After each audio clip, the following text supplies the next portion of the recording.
Hey, what up, guys? It's Kyle again. It's about 10:24.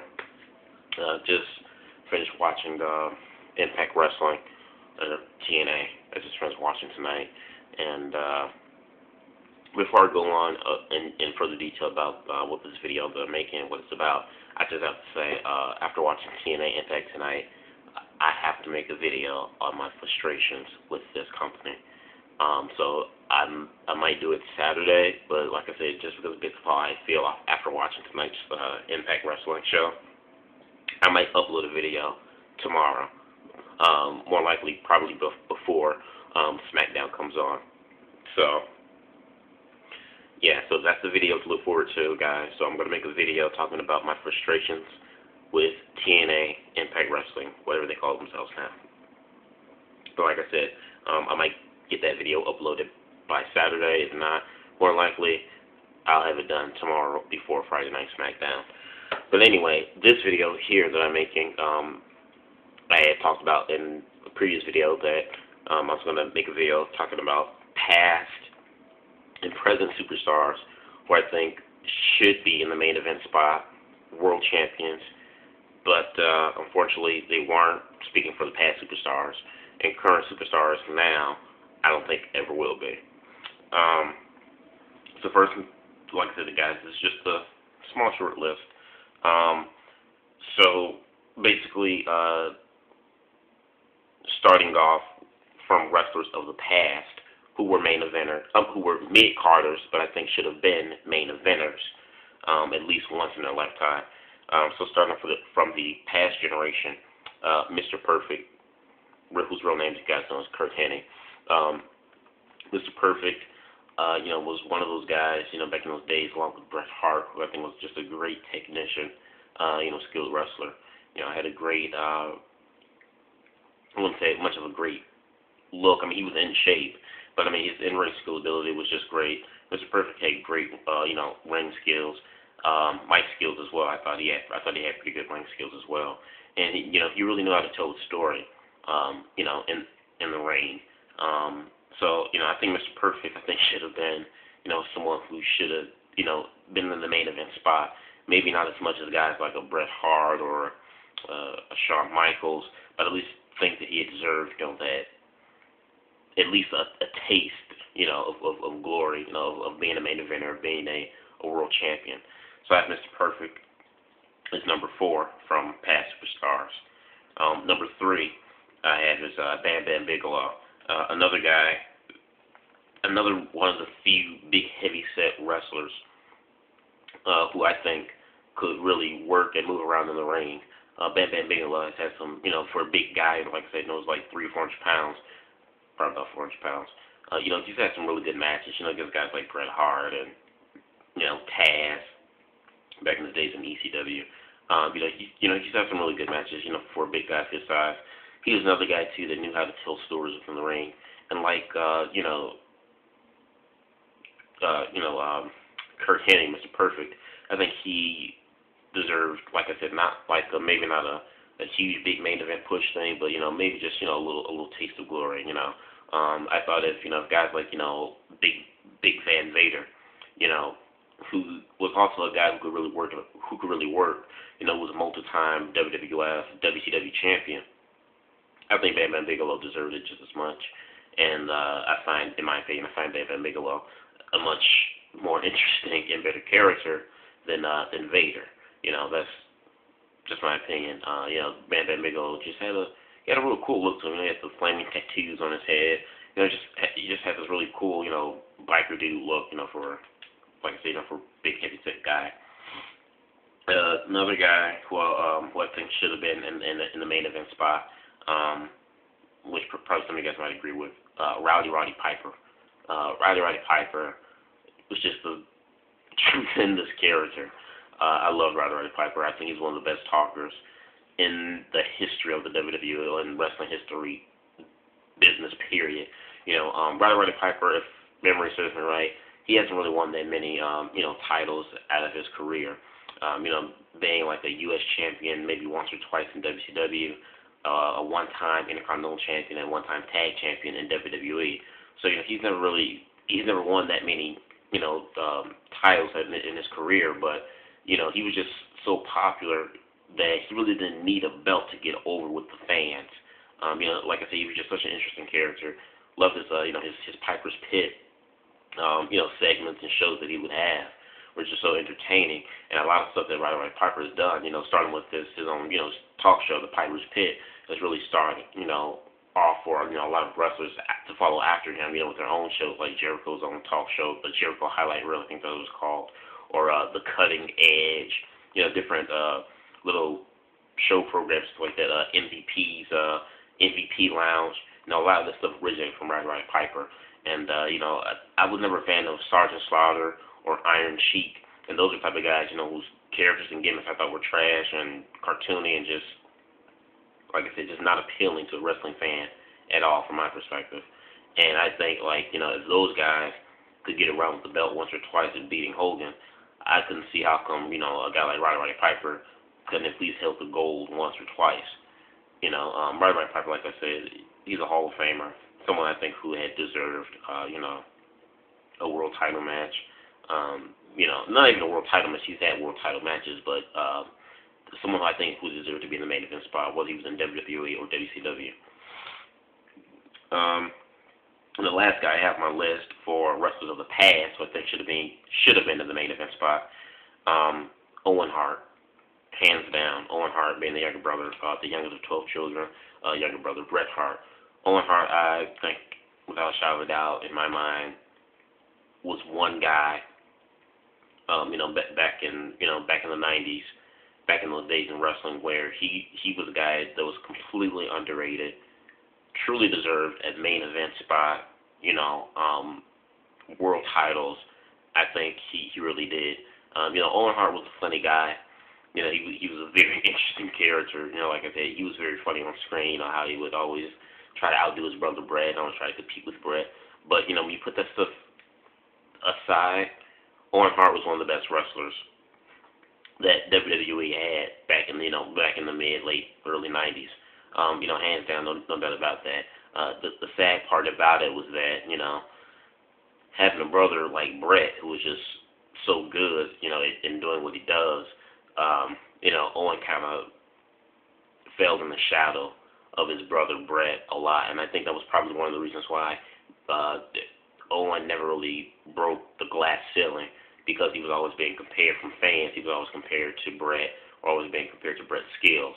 And I think it was a bit unfair because, Bret Hart is Bret and Owen is Owen. Yes, they both, have the same father. Yes, they were both trained in the same wrestling school, but they're two totally different people, so you can't really expect them to have the same, wrestling styles and wrestling capabilities.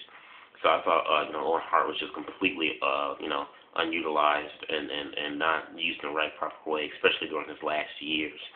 When Vince Russo had him do that stupid, Lucha Libre gimmick thing. I mean, just totally stupid. I mean, just wasn't what I consider to be a true embarrassment to Owen Hart, a great talent like Owen Hart during his last years of his career. So Owen Hart is like I said, the last guy I've listed here from old wrestlers who was a mid-carder, but who I thought should have been in the main event spot. So that's it from wrestlers of yesteryear. Now, speaking about wrestlers of today. Start off at number 5, Ted DiBiase. I like Ted DiBiase. I think Ted DiBiase has a good look to him, and I think he's a pretty good wrestler as well. I think Ted should be, how can I say this? The position that Cody Rhodes is in now in WWE, I think Ted DiBiase should be in. I'm just being dead honest. I was never a fan of Cody Rhodes. I don't think I ever will be a fan of Cody Rhodes. I don't like Cody Rhodes. Cody Rhodes does nothing for me whatsoever. He doesn't come off as being believable.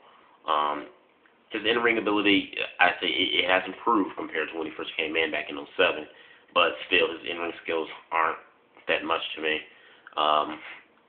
He's like the smallest guy on the entire roster. Rey Mysterio, in my opinion, has more muscles than him. But like I said, Cody Rhodes is just someone who I don't see. But WWE, obviously, they're pushing him. You know, he won the IC title a couple of weeks back on SmackDown. So obviously they see something in him. And quite frankly, if they keep up with this type of push that they're giving Cody Rhodes, you know, I hate to see it, but it wouldn't surprise me either if the next 3 to 5 years from now, if they make Cody Rhodes a world champion. But I'm just talking about Ted, right? But let me get back on Ted DiBiase, though, because that's who I have here on my list. You know, I think Ted DiBiase is really underutilized. You know, when they had the whole legacy thing and the legacy broke up, I truly thought that it was going to be DiBiase that was going to take off and Rhodes would be kind of, you know, in the back burner. But it's like completely switched, and you know, like I said, I don't see how. You know, they gave him the $1 million championship. They brought that back, and even brought Virgil back with them, which I thought, you know, was kind of cool. You know, you had Virgil and the $1 million title, which was anonymous with DiBiase's father, the $1 million Man. So you know, I thought it was kind of cool. You know, for him to kind of carry his father's gimmick on, you know, onto himself and into his career. But that just really didn't work. That didn't work that much. But then they brought, then they gave him Maurice as, you know, being like his eye candy or his manager, which I thought added a nice another element or layer to Ted DiBiase's character. But once again, that flopped as well. And I think probably one of the reasons why that really flopped is because they never really gave Ted DiBiase a lot of TV time. Let's be honest here. So Ted DiBiase is another unutilized talent who I think should really, you know, at least now be, if not now, come pretty close to a level of Randy Orton or John Cena. Number 4 on my list is, pains me to say this, Samoa Joe. God, I love Samoa Joe. I love Samoa Joe's stuff that he's done back in the days of Ring of Honor. I love stuff that Samoa Joe's done, you know, in his days and, you know, working in Japan. And even in TNA. But since Bischoff and Hogan has come into TNA back in 2010 or January of last year, they've completely underutilized this talent. I mean, God, it literally pains me to say this. I mean, how do you have a guy like Samoa Joe who comes in, I'm just speaking for TNA, who comes into TNA, has an unbelievable undefeated streak, lasting I think of like 18 months, you know, just a dominating force. He's 350 pounds, but moves like 180-pound cruiserweight. I mean, just an extremely athletic, big guy. A former world champion, became a main eventer, battling guys like Sting and Kurt Angle and AJ Styles for the world title, Booker T. You know, in main event spots, a former world champion, fighting guys like Christian Cage. And then all of a sudden, it's like he's not even a mid-carder anymore. He's like way at the bottom of the barrel. I mean, really, that's sad. You know, lately for the past couple of weeks, they've had Samoa Joe, you know, just dominating, kind of just really beating up all these guys, you know, who are in the Bound for Glory point series thing that they got going on. They've been having Joe just beat up all the guys that are, you know, engulfed inside this Bound for Glory tournament thing. But I mean, like, I don't know. It's like if that's the only time TV time Joe gets, it's just him squashing somebody. I mean, now yes, Joe's always squashed people, you know, but he squashed people in wrestling matches. He doesn't come out in his street clothes and squash someone for like 2 minutes and then like that's all you see of Samoa Joe during the whole 2-hour, 3-hour show. Absolutely ridiculous. You know, Joe's contract expires, you know, pretty soon within TNA within the next several months. And, you know, there's been talk, you know, in the back that, you know, Joe might be considering going to WWE. And honestly, I hope he does go to WWE, or at least Ring of Honor, because nothing can be worse than what the position that he's in right now in TNA. It's absolutely ridiculous. It's pathetic. You know, and like I said, with WWE, I'm kind of shaky too when certain talent goes there because they don't really know how to use and utilize young talent either. Although right now they really don't have a choice to push all the young talent because so many of their veterans are either retired or injured. So, but like I said, I'd rather bet all my chips in on Joe having a better career, in WWE than his current position where he is and where he is right now in TNA. He's still extremely young. He's like 31 years old, I think. So still in his prime, can still go.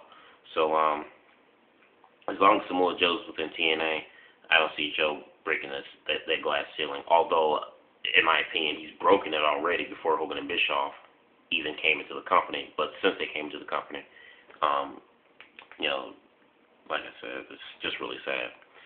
Number 3 is Christopher Daniels, another guy, who a lot of fans who know Christopher Daniels, we call him the Indie King because he really is like one of the best. He's been in the Indies for like such a long time, and he's pretty much up there right now where he could walk away and retire at any moment. He's up there. He's like 41, 42 now, and he's another guy I would just really love to see grab that brass ring and become a world champion and get that main event spot.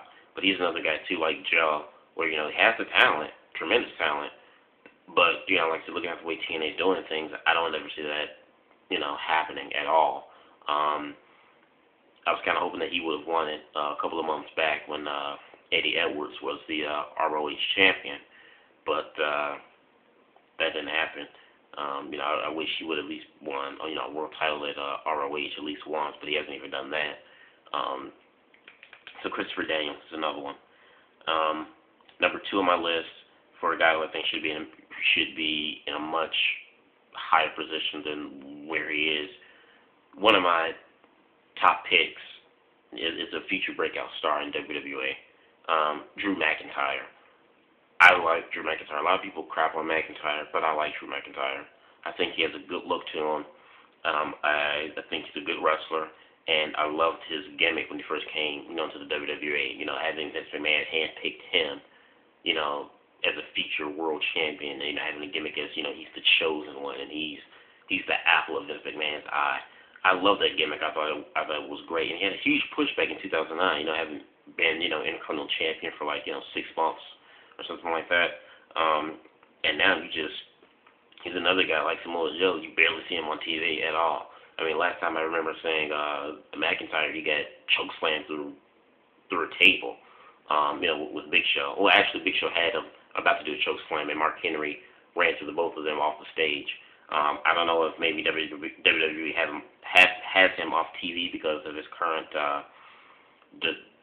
divorce process that he's going through with his wife Tiffany. I don't know. Maybe that's the reason why.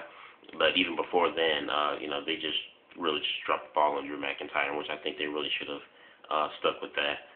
Roddy Piper even said that he would love to come in and work with Drew McIntyre because he sees something special within McIntyre, and I think that would be amazing. I think that would be phenomenal to have a guy like Roddy Piper with Drew McIntyre. Their characters are pretty similar because they come from the same ethnicity. So I think that would just be really perfect. McIntyre's not much of a talker, but you have a guy like Roddy Piper who has so much charisma who could really talk, and then have a guy like McIntyre in his persona. I think that would be great stuff. Okay, so the number 1 on my list, lastly, of a guy who I think should be in the main event spot. I don't know what the hell is wrong with WWE. John Morrison. John Morrison is another guy. I think John Morrison is one of the most athletic guys in the company right now in the WWE. I mean, like I said, John Morrison is just a great talent, and I think it's such a waste that they have not pushed him whatsoever at all. I think, like I said, in my opinion, I think John Morrison, I think he should be in that main event spot. But looking currently, how he is, right now, on seeing how WWE is using him on television, plus the the real life situation between him and Melina with Trish and WrestleMania and all that other crap, I don't see John Morrison going any further than where he is now. It looks like John Morrison is going to just be an upper mid-card wrestler guy. And honestly, I don't think he should be. I think he should be a main eventer, but I don't think WWE is going to push him. Yeah, plus his contract expires too pretty soon, and I don't know if he wants to resign with the WWE or if WWE are going to resign him or going to want to resign John Morrison, because of his problems and stuff with Melina. And a lot of people crap on John Morrison. Well, John Morrison doesn't really talk. And honestly, when you think about it, not a lot of wrestlers have the entire package. You know what I mean? I think with most wrestlers, if you lack in one area, you make up for it in the other. You look at guys like Bret the Hitman Hart. Bret Hart can never talk you in the building. Bret Hart was not a good talker. He's not even considered. He wouldn't even be considered as one of the best talkers in the business. But what Bret lacked for in mic skills, he made up for with in-ring ability. Another guy, you look at Stone Cold Steve Austin. Stone Cold Steve Austin, like I said, one of two of my all-time favorite wrestlers. Tremendous guy on the mic. Can talk you in the building, can put your butts in seats, can get you emotionally invested in what he was doing. But let's be honest, Austin was not the most, athletic guy out there. And even Stone Cold Steve Austin said himself, he says if you watch any of his matches, he doesn't have a lot of moves. All he does is nothing but punches and kicks. And you look at his matches, and that's absolutely true. But what he left for with in-ring skill, he made up for with his personality and his charisma. So you really didn't mind that much. You saw an Austin match, and although you knew Austin was throwing punches and kicks, you really didn't think about that too much because his character was, he was a rebel and he was a bad A, and, he's kicking someone's A. And so I think the same thing goes for John Morrison. John Morrison is crap on the mic, but what he can do in the ring, just his athleticism and ring ability, is phenomenal. So I don't know, and he gets such huge pops from kids and from young adults alike. John Morrison, he's had great matches throughout his career. John Morrison, he's beaten CM Punk when CM Punk was world champion back in 2009. He fought Jeff Hardy when Jeff Hardy was the world champion, although he lost to Hardy when that title was on the line. But still, he's had like 2 or 3 world title matches, and he beat one of the guys who was the world champion.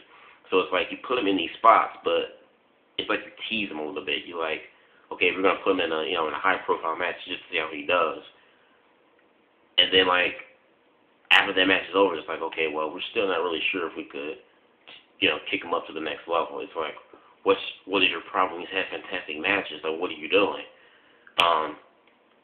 So John Morrison is one I think who really needs to be in a main event spot. But like I said, I don't know what's up with creative team in these companies in TNA, WWE alike. So this just wraps up for my video of people who I think should have been and should be, main eventers, stars from past and present. So let me know what you guys think. Later.